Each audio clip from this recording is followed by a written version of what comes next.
Hello et bienvenue dans un nouveau podcast. Ça fait un moment que je t'en ai pas fait. Si tu regardes, j'ai fait que 2 podcasts pour l'instant. J'ai déménagé entre-temps. Bref, c'était la course et aujourd'hui, je vais enfin pouvoir reprendre le micro. Chose que j'adore. Et nous allons parler des blessures émotionnelles, des blessures d'enfance, etc. Et là, j'ai envie de vraiment m'axer, je sais pas si ça se dit ça, m'orienter sur la blessure du rejet. Le rejet, qu'est-ce que c'est? Alors là, je vais me baser sur le livre, sûrement que peut-être tu connais, de Lise Bourbeau, sur les 5 blessures qui empêchent d'être soi-même. Donc il y a le rejet, l'abandon, l'humiliation, la trahison et l'injustice. Et le principe, c'est que lorsqu'on a eu une de ces blessures, eh bien, on a un masque qu'on va mettre en place pour la camoufler. Sauf qu'en fait, ça va quand même se voir et ça va quand même nous impacter. D'où l'intérêt de faire un travail dessus. Donc, dans la blessure de rejet, ce qui est dit, c'est que voilà, on s'est senti rejeté par le parent du même sexe et on ne croit pas à notre droit d'exister. Alors moi, je mets un bémol là-dessus parce que je pense que le rejet, on peut l'expérimenter quand même de plusieurs manières, certes avec nos parents, mais aussi avec voilà, quand on va à l'école, etc. Et aussi tout simplement quand on est hypersensible et qu'on se sent tout le temps différent, bah voilà, je pense que ça peut se créer d'autres manières. En tout cas, c'est vu comme ça par Lise Bourbeau. Et le masque qui va être mis en place quand on se sent rejeté, c'est de fuir. C'est le masque du fuyant.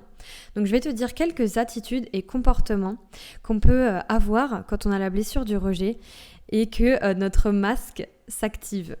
Donc ce qui se passe, c'est que le fuyant, déjà, croit vraiment qu'il ne vaut rien ou qu'il ne vaut pas grand-chose.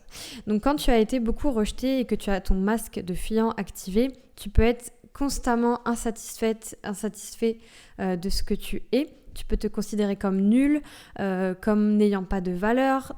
Souvent, il y a un problème au niveau de l'estime de soi. Et il peut même y avoir, en fait, dans des périodes difficiles, une espèce de, une façon d'être convaincu vraiment que si on n'existait pas, ça ferait pas une grande différence. Et on se sent différent du reste de la famille. C'est pour ça que je dis souvent que chez les hypersensibles, je pense qu'il y a majoritairement souvent une blessure de rejet et chez les hauts potentiels, puisque cette différence est ressentie aussi, en fait, c'est une réelle différence, quoi, voilà. Donc on peut se sentir, coupé, incompris des autres, des humains en général. Il y a même des personnes, du coup, qui vont rejeter un peu les humains et aimer que les animaux. Je pense que ça va parler à certaines personnes d'entre vous. C'est aussi le sentiment de se sentir seul, inquiet, pas à l'aise dans un groupe. Et dans cette façon de fuir, dans le rejet, il y a aussi la fuite vers des comportements addictifs. Donc soit, par exemple, en prenant de la drogue, de l'alcool, en repoussant son sommeil ou en dormant pour ne pas penser ou ne pas... Voilà, ça c'est quelque chose qui peut arriver. Après, c'est pas lié qu'au rejet, évidemment. Ça peut être aussi de tout le temps partir en voyage, etc. Après, évidemment, on peut adorer partir en voyage, mais ça peut être aussi un moyen de fuite, pas toujours. Voilà, donc il y a ça. Et en fait, on se protège, quand on a la blessure de rejet, on se protège et on a l'impression qu'on est indifférent parfois. C'est-à-dire que quelque chose qui va nous toucher ou qui va nous faire sentir rejeté, on va être dans le déni quand le masque s'active, c'est-à-dire avoir l'impression que ça nous fait pas grand-chose et on va se couper du monde. Et d'ailleurs, il y a beaucoup d'enfants qui ont la blessure de rejet qui vont se réfugier un peu dans un monde, un monde imaginaire, qui vont se créer une petite bulle. Même à l'âge adulte, c'est possible de rêvasser, etc. Alors ce n'est pas grave, on n'est pas là pour culpabiliser. Mais voilà, c'est quelque chose qui peut arriver et surtout c'est cette fameuse question que beaucoup d'hypersensibles et hauts potentiels se posent, c'est mais qu'est-ce que je fous sur Terre? Je ne devrais pas être là. Est-ce que je me suis pas trompée d'endroit? Je me suis pas trompée de famille? C'est bizarre cet endroit. Voilà, donc c'est vraiment ça. Et moi, comment je le sens? Pas forcément comme Lise Bourbeau peut-être, mais moi je le sens en fait comme si la personne qui se sent rejetée en arrivant au monde comme ça, qui trouve pas sa place, parce que c'est ça aussi, c'est pas trouver sa place, elle est coupée de la source, vous voyez, coupée de cet amour qu'on a connu. Alors là, certains ne seront pas du tout ouverts à ça, mais c'est pas grave, je vais quand même le dire, mais un amour qu'on aurait pu connaître, donc par exemple avant la naissance, sur Terre, un amour en soi, un amour en fait qu'on ne voit pas assez sur Terre, et c'est ça qui va créer aussi de la douleur. Moi je l'ai ressenti beaucoup comme ça. Après ça c'est mon avis, je ne suis pas une encyclopédie donc voilà. Donc vous avez vraiment ça dans la blessure de rejet. Et vous avez aussi le fait, apparemment, donc ça c'est encore selon Lise Bourbeau, d'accorder peu d'importance aux choses matérielles. C'est plutôt tout ce qui est intellectuel qui va être intéressant, on va avoir beaucoup d'imagination. Et ça peut être aussi de pas trop parler, pas trop prendre sa place dans un groupe. La peur de déranger, c'est une énorme caractéristique de la blessure de rejet. La peur de ne pas être intéressant, intéressante. Souvent on est vu comme solitaire et on nous laisse seuls. Donc en fait on continue de s'isoler et finalement on s'auto-rejette et ça crée du rejet et c'est un espèce de cercle vicieux. Donc voilà, ça peut être aussi quand les autres nous regardent. Moi, c'était mon cas quand j'étais petite, j'étais extrêmement timide. Que voilà, les autres, que vous ayez l'impression que les autres vous fixent quoi, et qu'ils sont en train de vous juger et vous vous inquiétez de ce qu'on va penser énormément. Donc ça, c'est possible. C'est évidemment lié au manque d'estime de soi. Voilà. Et qu'est-ce que j'allais dire ? Bon, il y a plein d'autres caractéristiques, on pourra en parler un moment, mais c'est vraiment ce réflexe, vous voyez, même dans les conflits, essayez de vous observer, est-ce que vous partez ? Est-ce que vous êtes dans de la colère ? Est-ce que vous vous rejetez vous-même et vous vous auto-insultez, auto-sabotez ? Est-ce que vous vous dites que vous êtes nul, que vous n'y arrivez pas, etc. Ça peut être ça. Il y a aussi quelque chose qui peut se passer au niveau physique, c'est le fait de parler doucement, très bas, qu'on vous entende pas, qu'on vous dise souvent « Oula, mais t'es invisible, quoi. Enfin, je t'ai pas vu passer, de pas faire de bruit. » Parfois, les enfants, moi je faisais ça par exemple, marchent sur la pointe des pieds, ils se font tout petits. En fait, ils se font invisibles, vous voyez ? Donc ça, c'est possible. Ça peut être aussi, selon Lise Bourbeau toujours, de porter des habits foncés, noirs, gris, etc. Par exemple, moi je le faisais. Bon, plus aujourd'hui. Mais voilà, ça c'est très intéressant. Et cette blessure du rejet, c'est vrai je pense qu'elle est majoritairement ressentie chez les hypersensibles qui se reconnaissent pas chez les autres et qui se sentent coupés de quelque chose, vous voyez ? Et en fait, pourquoi je vous parle de ça ? C'est aussi pour vous amener sur quelque chose d'un peu plus spirituel. Donc si ça vous parle pas, il n'y a pas de souci. Mais donc tout ça, ça se retrouve, si vous voulez le lire, dans le livre donc Les 5 blessures qui empêchent d'être soi-même. Mais ce dont je vais vous parler maintenant, c'est dans le livre de Rebecca Campbell, La lumière vous va si bien. Et donc moi, mon hypothèse un peu, mais c'est une hypothèse, comme je le dis, c'est vraiment que voilà, on oublie cette lumière et cet amour qu'on peut trouver en soi, ce sens de la vie. Et je pense que quand on a une blessure de rejet, on a besoin, pour contrer ce masque et cette blessure, de s'ouvrir aux autres, d'aller vers les autres. Essayez de trouver un moyen, par exemple, de dire bonjour plus souvent, de sourire plus souvent. Enfin, juste trouver le petit challenge qui peut vous aider à sortir de cette peur d'être rejeté qui est énorme. Et aussi, il faut prendre conscience que quand vous avez peur d'être rejeté ou que vous avez peur de rejeter l'autre, ça c'est encore autre chose, et bien finalement vous êtes en train de vous rejeter vous-même. Je vous donne un exemple. Moi, ce que j'ai longtemps fait, c'est ne pas oser dire non. Voilà, ne pas oser dire non parce que je veux pas déranger l'autre, parce que blablabli, blablabla. Sauf qu'en fait, quand je n'osais pas dire non, qui est-ce que je rejetais ? C'est pas la personne, c'était moi en fait surtout, parce que j'étais pas en accord avec ce que je pensais. Donc ça, c'est vraiment important, ça peut vraiment vous aider de mettre ça en place, de voilà, plus vous écouter, plus faire, avoir des paroles bienveillantes envers vous-même. Après, peut-être, voyez, vous pouvez même mettre pause sur ce podcast et voir qu'est-ce que vous pouvez faire pour affronter cette peur d'être rejeté et comment vous pouvez faire pour vous parler un peu mieux. Voilà, ne pas vous insulter toute la journée ou vous dire que vous êtes trop bizarre et trop comme ci et trop comme ça et plutôt vous envoyer de l'amour. Et pourquoi je vous ai parlé du livre La lumière vous va si bien, c'est que ça, c'est vraiment un côté spirituel où là, on va se connecter, si vous voulez, au sens de la vie, au sens de pourquoi j'existe sur Terre, qu'est-ce que je fais là, est-ce que j'ai quelque chose à faire ? Est-ce que j'ai une responsabilité sur Terre ? Alors souvent, chez l'hypersensible, on va retrouver cette envie de sauver le monde entier, etc.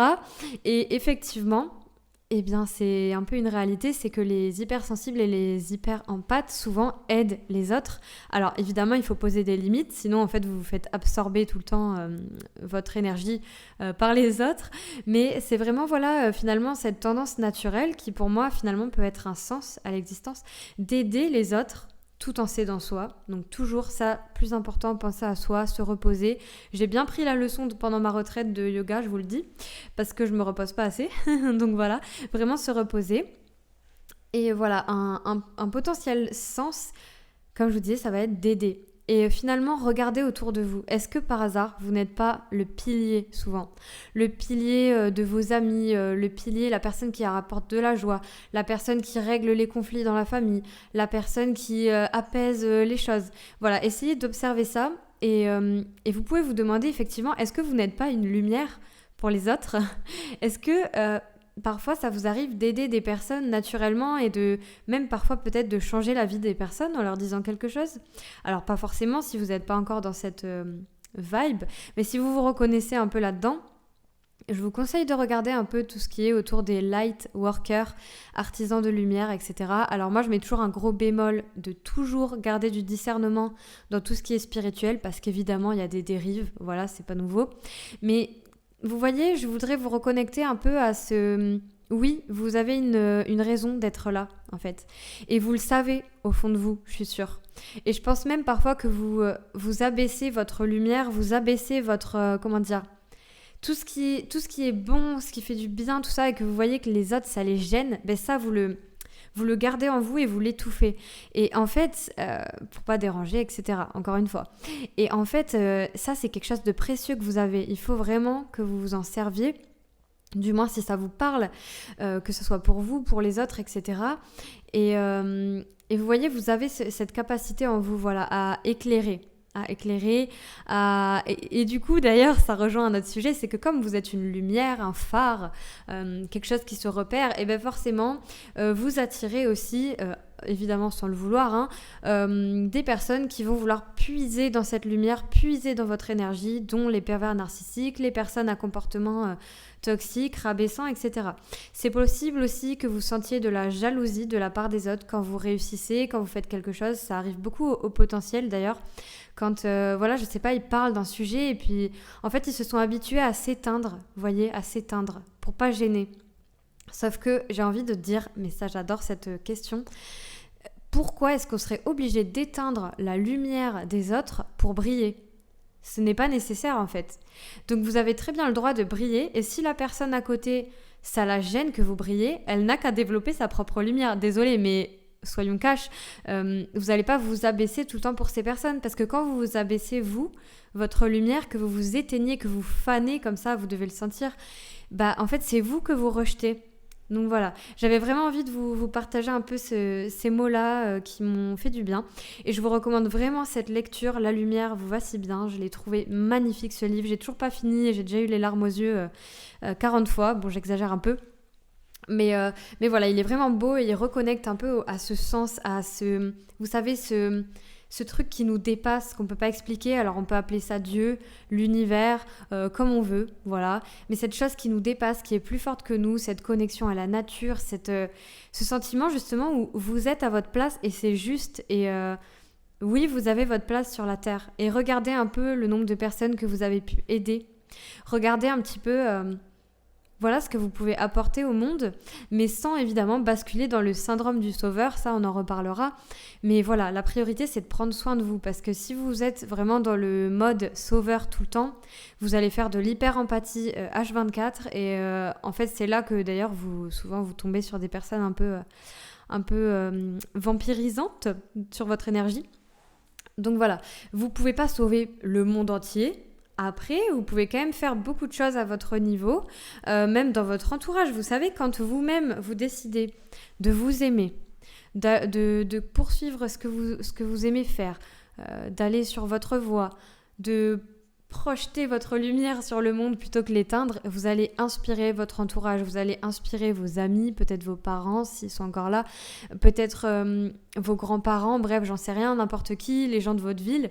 Et en fait, vous allez sans même le vouloir, enfin sans le savoir, inspirer vraiment ces personnes. Elles vont vous voir et elles vont se dire mais waouh, c'est génial ce que cette personne fait et j'ai envie moi-même de plus m'aimer et de faire ce chemin-là. Et ça, c'est vraiment quelque chose d'assez magnifique. Moi, je l'observe en ce moment parce que je suis plus sur mon chemin qu'avant. Et c'est vrai que je vois que je crée des transformations chez les gens, mais sans faire exprès. C'est pour ça que souvent, on dit voilà, qu'il faut commencer par soi-même et être le changement que l'on veut voir dans le monde. Et déjà, quand on commence à travailler ça, là, on peut se regrouper à plusieurs et faire encore des trucs encore plus... Enfin, on peut faire plein de choses, plein de grandes choses et plein de belles choses. Et il y a vraiment, si là, en ce moment, t'es un peu déprimé, je sais pas, que tu trouves pas de sens à ta vie, franchement, prends un vrai repos. Si t'as un peu d'argent, je sais pas, va te faire une retraite, fais un truc qui te fait du bien, là, fais quelque chose de cool, tu vois. Et essaye de lire vraiment ce livre et de te reconnecter à ce qui est, tu sais, ce qu'il y a de plus grand que toi. D'accord, t'es pas là par hasard. En tout cas, moi, c'est ma croyance, hein, évidemment, que je te partage là. T'es pas là par hasard. Et si tu veux, moi, je suis persuadée qu'on a une forme d'aide. Alors, comment, je ne sais pas. D'autres vont dire ange gardien, synchronicité, etc. Mais vraiment, voilà, c'est ces petites choses qui font que tout devient simple et que c'est étonnant. Moi, je vais te dire, il m'arrive de ces trucs depuis que je suis plus alignée. Alors, quand je me coupe de moi-même, il m'arrive plus rien. Tout devient un peu catastrophique. Mais quand je suis alignée avec ça, c'est comme si on m'envoyait de l'aide, vraiment. Tu vois, ça va être par exemple un matin, attends, je vais te donner un exemple très concret. Ouais, voilà, un soir où je me suis couchée comme ça et je me suis dit, en vrai, il faudrait vraiment que j'ai un cabinet, ça serait génial, tout ça et tout. Je me réveille donc le lendemain matin, ma mère me parle et me dit qu'on lui a proposé, que son ostéopathe lui a dit qu'elle avait une place libre et que je pouvais aller dans ce cabinet. Alors comme j'ai déménagé, là je suis pas allée, mais ce que je veux dire c'est voilà, toutes ces petites choses un peu, ces coïncidences bizarres ou cette personne que tu vas recroiser au bout du monde, voilà, toutes ces petites choses, moi je le vois comme comment dire, comme l'existence de quelque chose de plus grand. Et voilà, j'ai vraiment envie de te reconnecter à ça. Et je te recommande d'ailleurs aussi le livre La guérison des 5 blessures de Lise Bourbeau. Tu as vraiment, ces livres sont vraiment super. Je suis pas toujours d'accord sur le côté morphopsychologie. Donc par exemple que si tu as telle blessure, tu es maigre, etc. Après, il y en a qui s'y reconnaissent, donc voilà.